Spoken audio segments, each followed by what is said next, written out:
미국의 다국적 기업인 구글의 모토는 Don't be evil, 악해지지 말아라, 악해지지 말아라라고 해요. 우리 생각에는 구글 정도 되는 대기업은 유익한 일을 하자라든지 실패할 일은 시작도 하지 말자, 이 정도 돼야 될 것 같은데 조금 의외지요. 사람들에게 많이 알려진 이 모토는 구글의 모든 직원들이 준수해야 하는 행동 강령이라고 해요. Don't be evil, 악해지지 말아라. 세상에서 팀워크가 좋은 조직의 특징은 구성원들의 존재감을 높여줄 뿐만 아니라 조직이 지향하는 바를 직관적인 말 한마디로 잘 담아내고 있다는 점이겠죠. 자신들이 이 땅에 존재하는 이유와 목적을 함축적으로 표현한 문구는 그 구성원들의 마음을 하나로 모을 수 있는 강력한 수단이기 때문입니다. 그러면 여러분, 우리가 그리스도인들이잖아요. 이 땅에 그리스도인들이 존재하는 이유는 무엇이며 우리는 무엇으로 하나가 될 수 있을까요? 사실 요즘처럼 교회가 세상과 분리된 것처럼 느껴지던 때가 있었나 그런 생각이 들 때도 있어요. 하지만 우리 신앙의 선배들은 어두운 세상에 들어가서 그 세상을 밝히는 빛과 소금으로 살았습니다. 교회는 절대 세상을 떠나서 외딴 곳에 섬처럼 존재하면 안 되는 거라고요. 그렇기 때문에 우리가 사명대로 살기 위해서는 우리의 존재 목적이 무엇인가를 알고 교회를 하나 되게 하는 일에 힘써야 하는 것입니다. 바로 이 질문에 대한 성경적인 대답이 오늘 읽은 본문 말씀 속에 잘 나타나 있는 거예요. 오늘 읽은 말씀은 요한복음 17장 전체에 기록되어 있는 예수님의 기도 중 일부의 내용입니다. 요한복음 17장은 아버지를 향한 예수님의 기도장이라고 말할 수 있죠. 우리가 아는 예수님의 대표적인 기도는 겟세마네 동산의 기도죠. 처절한 기도. 또 너희는 이렇게 기도하라고 가르쳐 주신 주기도문도 잘 알고 있습니다. 그런데 요한복음 17장에는 제자들을 위해서 예수님이 아버지께 중보 기도한 내용이 기록되어 있는 거예요. 당신의 마지막을 위해서가 아니라 이 땅에 남겨진 제자들을 위한 기도입니다. 그래서 우리를 향한 예수님의 처절한 사랑을 알려면 겟세마네 동산의 기도를 읽어야 하고, 능력의 기도를 하려면 주기도문을 열심히 읽어야 하지만, 우리를 향한 예수님의 바램을 묵상하려면 요한복음 17장을 반드시 읽어야 하는 것입니다. 그런데 예수님이 20절에서 내가 비옵는 것은 이 사람들만 위함이 아니요 또 그들의 말로 말미암아 나를 믿는 사람들도 위함이니, 이렇게 기도하고 계세요. 이게 무슨 말입니까? 예수님은 단순히 지금 곁에 있는 12명의 제자들만 위해 기도하신 게 아니라 장차 그들이 전하는 복음을 통해서 예수님을 영접하게 될 저와 여러분을 위해서도 기도하셨다는 거예요. 그리고 그 기도의 핵심이 뭡니까? 아버지와 아들이 하나인 것처럼 우리들도 하나가 되게 해달라는 거죠. 그러니까 교회가, 성도가 하나 되는 것은 누구의 뜻입니까? 예수님의 뜻이라는 거예요. 이어지는 21절을 보면 아버지여, 아버지께서 내 안에 내가 아버지 안에 있는 것 같이 그들도 다 하나가 되어 우리 안에 있게 하사 세상으로 아버지께서 나를 보내신 것을 믿게 하옵소서, 이렇게 기도하시거든요. 우리가 주님 안에 온전히 거하면 예수 그리스도를 이 땅에 보내신 하나님 아버지의 사랑이 깨달아지고 믿어지게 됩니다. 그리고 이 땅에 우리 그리스도인들이 존재하는 이유는 우리를 향한 하나님의 사랑을 세상이 믿게 하기 위함이다. 그 사랑을 증거하기 위함이다. 예수님의 기도를 통해 확인할 수가 있는 거예요. 만약에 예수 믿고 나 개인 한 사람만 구원받는 게 복음의 유일한 목적이라면 여러분은 예수님을 영접한 순간 바로 하늘나라 가야죠. 왜 이 땅에 살아있습니까? 그런데 우리는 예수님을 믿고 난 이후에도 하나님 아버지의 사랑을 깨달은 이후에도 여전히 일상을 살아가고 있죠. 그 이유가 바로 나를 향하신 하나님의 사랑을, 예수님을 보내신 아버지의 뜻을 세상이 보고 믿게 하기 위함이다. 예수님의 기도를 통해 확인할 수 있는 거예요. 그리고 그 사랑을 세상이 저게 정말 하나님 사랑이구나 믿게 하기 위한 전제 조건이 뭐라는 거예요? 먼저 교회와 성도가 하나 되는 것입니다. 하나 되는 것을 통해 세상이 나를 보내신 아버지 사랑을 보고 믿게 해주세요. 그러니까 우리가 전도하려면 교회 안에서 박터지게 싸우면서 밖에 나가서 아무리 하나님 사랑이십니다 말해도 소용없는 거예요. 니들끼리나 잘 지내라, 니들끼리나 사랑해봐라. 세상이 이렇게 말하지 않겠습니까? 예수님은 오늘 기도를 가만히 들여다보면 두 번이나 영광에 대해 언급하고 계세요. 먼저 22절에서 그들에게 영광을 주었다고 하시고, 뒤에 나오는 24절에서도 나의 영광을 그들도 보기 원한다고 하시죠. 그러니까 하나됨 속에는, 연합됨 속에는 영광이 있다는 거예요. 여러분은 영광하면 무엇이 떠오르나요?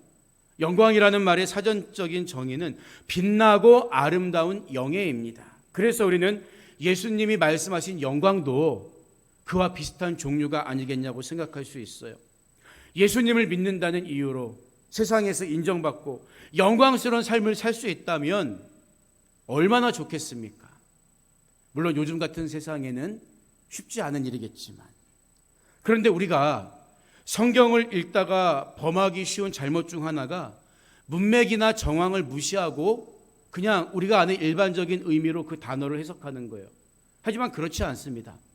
가령 구약에서 이웃이라는 말의 개념은 유대인을 가리키는 거예요. 유대인만 이웃입니다. 하지만 신약을 보면 예수님은 강도 만난 사람의 비유를 통해서 이웃은 나의 도움이 필요한 모든 대상이다, 이웃의 범위를 확장시켜 주십니다. 그러니까 같은 단어일지라도 구약이냐 신약이냐, 또 본문의 흐름상 상황이나 배경에 따라서 의미가 다르게 적용될 수 있다는 것을 알아야 해요. 그런데 신천지 같은 이단은 단어 사전을 만들어 가지고 모든 경우에 C는 똑같은 의미, 사람은 똑같은 의미, 구름은 똑같은 의미, 이런 식으로 해석하거든요.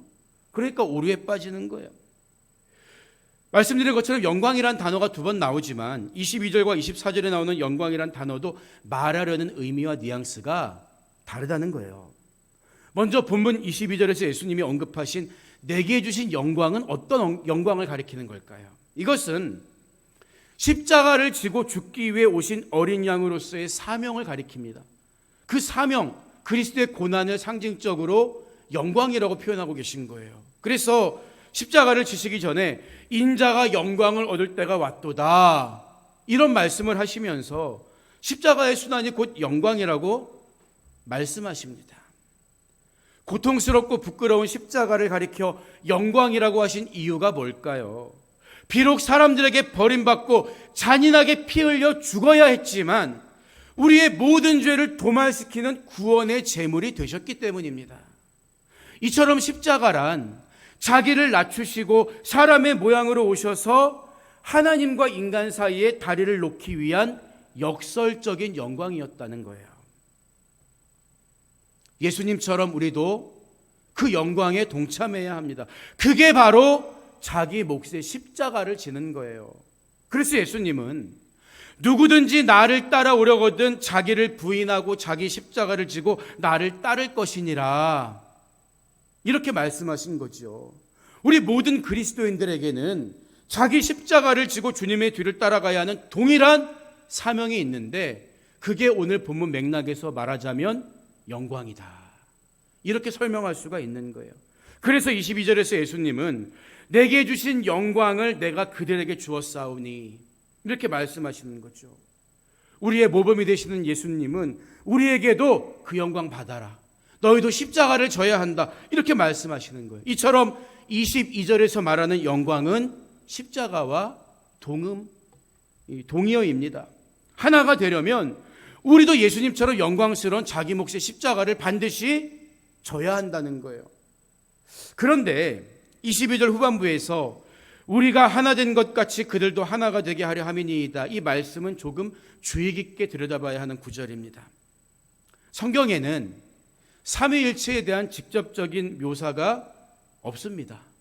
그래서 우리의 신앙을 공격하는 여호와 증인 같은 사람들은 도대체 성경에 삼위일체란 말이 어디에 있냐고 우리 신앙을 흔들려고 하죠. 그러나 삼위일체에 대한 직접적인 묘사는 없지만 그 근거가 되는 본문은 너무나 많이 찾을 수 있는 거예요.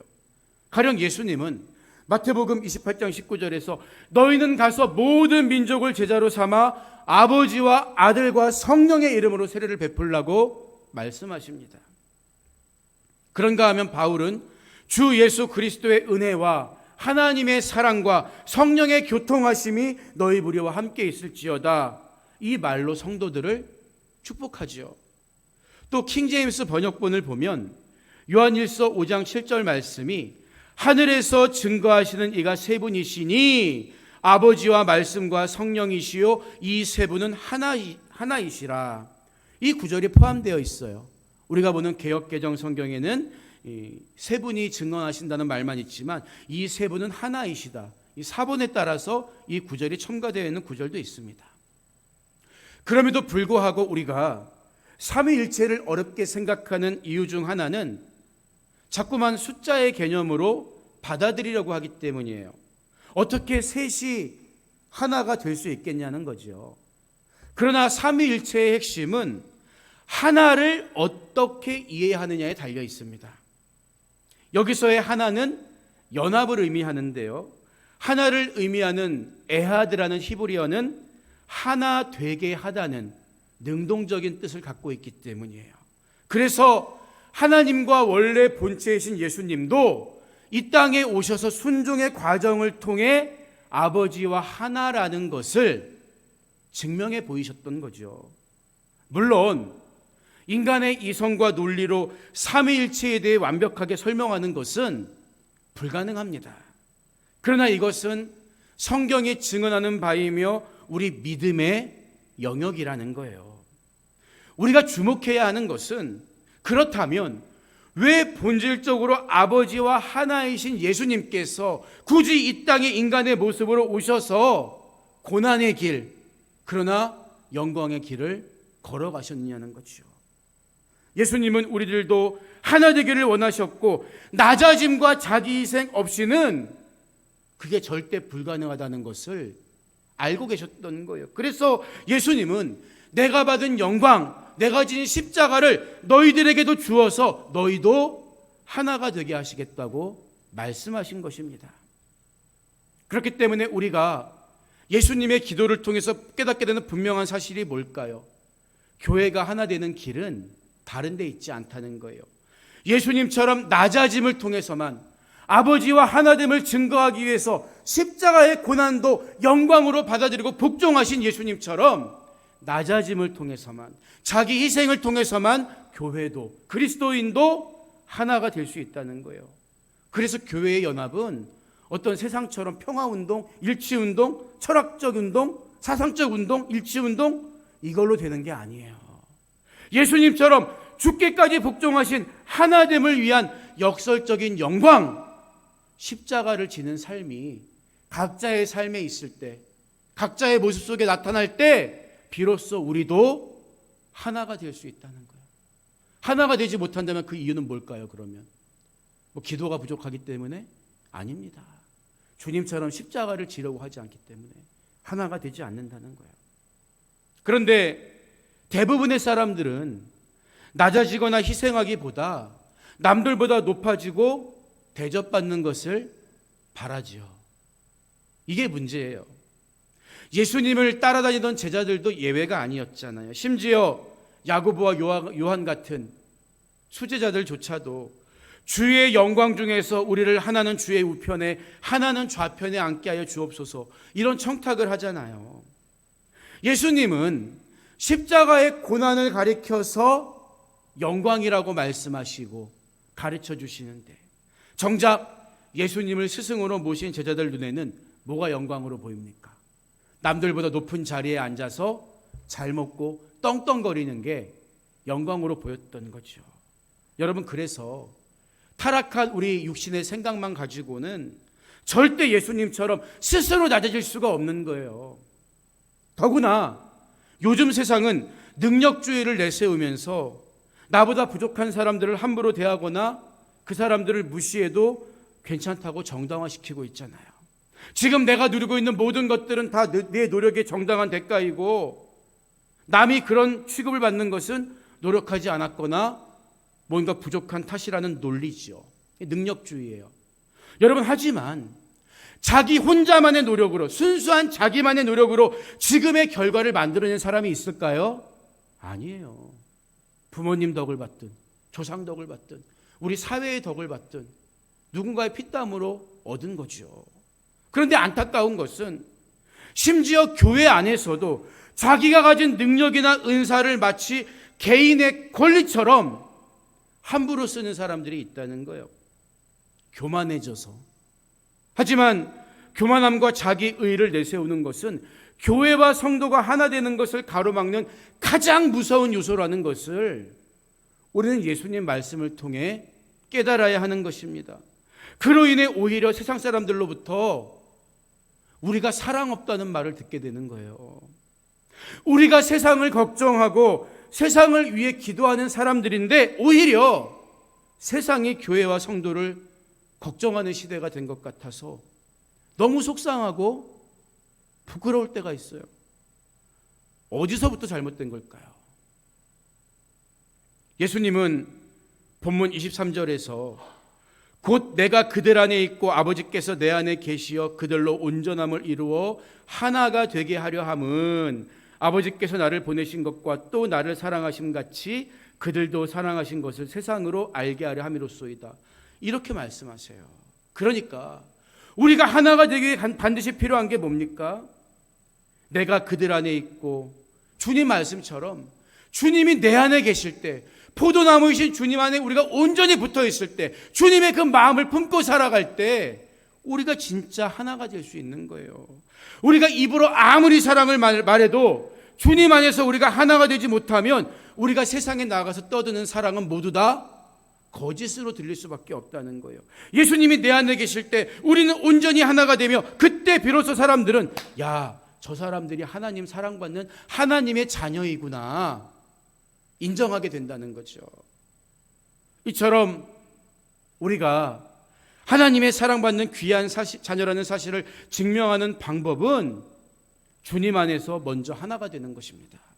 아무리 이 땅에 성도가 1000만 명이 넘는다고 큰 소리치고 세계에서 큰 교회 건물 10대 교회 안에 몇 개가 들어간다, 그곳에서 예배드린다 이렇게 자랑해도 정작 우리가 하나 되지 못하고 다투고 분쟁한다면 우리가 세상에서 하나님의 사랑받는 자녀라는 사실을 절대 증명할 수 없다는 거예요. 우리가 하나님께 영광 돌려드리는 방법은 거창한 게 아닙니다. 우리의 모범 되시는 그리스도 예수처럼 고난도 영광으로 달게 여기면서 하나됨을 위해 힘들고 어려울지라도 주님처럼 먼저 섬겨주고 낮아질 때 하나가 되고 하나님 영광 받으시는 거예요. 그래서 예수님은 본문 24절에서 아버지여 내게 주신 자도 나 있는 곳에 나와 함께 있어 아버지께서 창세 전부터 나를 사랑하심으로 내게 주신 나의 영광을 그들로 보게 하시기를 원하옵나이다. 이렇게 기도하시잖아요. 말씀드린 것처럼 문맥의 흐름상 여기서 말씀하신 영광은 앞선 22절에서 언급하셨던 고난을 상징하는 영광과 달리 말 그대로 진짜 영광, 성자 하나님으로서 최초부터 누리셨고 또 십자가 승리 이후 누리게 될 최고의 영광을 의미합니다. 저들도 고난의 영광을 달게 받아 마지막에 내가 누리는 이 영광을 동참할 수 있도록 인도하여 주시옵소서. 이 기도하시는 거예요. 예수님은 장차 십자가에서 자기의 찢겨질 육신을 보게 될 제자들이 그걸 보고 인간적인 감정으로 좌절과 실망으로 끝날 게 아니라 다가올 어린 양의 영광, 영원의 때에 주어질 영광을 볼 수 있게 되기를 원하셨는데 그 영광을 보게 되는 게 그냥 주어지는 게 아니라는 거예요. 먼저 쓴 잔, 십자가의 영광을 달게 받았을 때, 그 영광에 동참해서 하나됨을 이루었을 때, 세상에 나아가 하나님의 사랑을 증언할 때 주어지는 최종적인 영광이라는 거죠. 그래서 주님처럼 그 영광 받고 마지막에 그 영광 보게 해달라고 주님은 아버지께 마지막으로 기도하신 거예요. 여러분, 이게 얼마나 중요한 일이면 마지막에 이 제자들뿐만 아니라 그들로 인해서 복음을 영접하게 될 모든 사람들, 저와 여러분을 위해 예수님이 그 마지막 순간에 기도하셨겠냐는 거예요. 너무나 중요한 문제이기 때문에. 그런데 예수님은 이 중요한 문제를 너가 열심히 해야 되는 거야, 너가 십자가 져야 되는 거야, 그러니까 그건 너 혼자만의 일이야, 이렇게 말씀하지 않으셨어요. 마지막 26절을 보면 예수님이 어떻게 기도하십니까? 내가 아버지의 이름을 그들에게 알게 하였고 또 알게 하리니 이는 나를 사랑하신 사랑이 그들 안에 있고 나도 그들 안에 있게 하려 함이니이다. 이 말씀을 하세요. 낮아지고 주님처럼 십자가를 지고 묵묵히 하나됨을 위해 헌신하고 살아가는 사람에게 주어지는 복이 두 가지가 있는데, 그게 뭡니까? 주님의 사랑이 우리 안에 머무는 거예요. 또 한 가지는 주님이 우리 안에 거하시는 것입니다. 우리는 절대 혼자가 아니에요. 그래서 이 사실을 깨달은 바울이 에베소서 4장 3절에서 뭐라고 이야기합니까? 평안에 매는 줄로 성령이 하나 되게 하신 것을 힘써 지키라. 아하, 하나 되게 하는 거, 그거 결국은 누구 힘으로 하는 거예요? 성령의 능력으로. 내 안에 오신 주님의 영인 성령이 하나 되게 하시는 거예요. 우리가 해야 될 일은 뭡니까? 순종하고 그거 지키는 거예요. 주님이 주신 능력으로 낮아지고 주님의 마음으로 섬겨주면서 성령이 하나 되게 만들어 가시는 것을 우리는 그 감동을 거스르지 않고 순종하면서 지키는 거예요. 얼마나 감사합니까? 우리가 십자가를 지려고 결단하고 주님의 영광을 나의 영광으로 믿고 나아갈 때 주님이 내 안에 오셔서 사랑해 주시고 주님의 능력을 통해서 하나 되게 만들어 가신다는 거예요. 그래서 예수님의 기도대로 성령이 각 사람 안에 찾아오셔서 우리가 하나 되게 도와주신다는 거예요. 우리는 그저 성령의 이끄심대로 순종하면 되는 것입니다. 비록 이 땅에서의 영광은 낮아짐과 희생을 통한 역설적인 영광일 수 있지만 그게 끝이 아니라는 거예요. 우리도 언젠가는 주님의 기도 속에 나오는 말씀처럼 찬란한 영광 중에 계신 그리스도를 뵙게 될 것입니다. 우리의 모범이 되신 그리스도께서 영광을 위한 고난도 달게 받으셨습니다. 마찬가지로 누구든지 주님의 몸된 교회의 하나됨을 위해서 낮아지고 헌신한다면 마지막에는 진정한 영광인 영혼의 때에 주어지는 영광에 동참하게 되는 것입니다. 그래서 예수님도 그 사실을 잘 알고 계시기 때문에 마지막으로 기도하시면서 그들도 다 하나가 되어 우리 안에 있게 하사 세상으로 아버지께서 나를 보내신 것을 믿게 하옵소서. 저들도 그 영광을 바라보게 하시고 세상도 나를 믿고 그 영광에 동참하게 하소서 기도하신 거예요. 빛나는 영광에 동참하는 그날까지 고난도 기쁨으로 감당하는 여러분 되시기를 주님의 이름으로 축복합니다. 너무나 귀한 일이에요. 오늘 말씀을 마무리합니다. 이솝 우화를 보면 4마리 황소에 대한 이야기가 나와요. 이 4마리 황소가 항상 함께 했기 때문에 소를 잡아먹으려는 사자 한 마리가 있었지만 도무지 틈이 생기지 않았다고 합니다. 그래서 사자가 꾀를 부려요. 소가 풀을 뜯고 있을 때 약간 뒤처진 소에게 살금살금 다가가서 귓속말로 다른 소들이 너 흉보고 있어 이간질을 하죠. 사자가 이런 식으로 각각 소들의 마음을 흔드니까 소들은 서로를 불신하게 되었고 마침내 떨어져 지내게 되었습니다. 결국 사자가 떨어진 소들을 한 마리씩 다 잡아먹었다고 하죠. 성도가 서로 불신하거나 교회의 하나됨이 무너지는 것을 보면 그렇게 큰 문제가 아닐 때가 많아요. 대부분 사소한 견해의 차이라든지 저 사람이 나 무시하는 거 아니야? 이런 오해에서 비롯되죠. 그래서 우는 사자처럼 대적하는 마귀의 시험에 우리가 넘어지는 것 아닙니까? 그러나 예수님은 아무리 마귀가 시험하고 돌을 떡으로 만들고 높아지고 내게 절하라고 미혹해도 끝까지 아버지 뜻에 순종하면서 아버지와 하나됨의 길을 벗어나지 않으셨던 거예요. 내가 말로 남에게 상처받은 게 크다고 한들 예수님이 받은 조롱과 멸시에 비교할 수 있을까요? 내가 세상에서 받는 고통이 크다고 한들 못에 찔려 고통받으신 예수님의 십자가에 비교할 수 있을까요? 우리의 모범이 되시는 그리스도 예수를 다시 바라봅시다.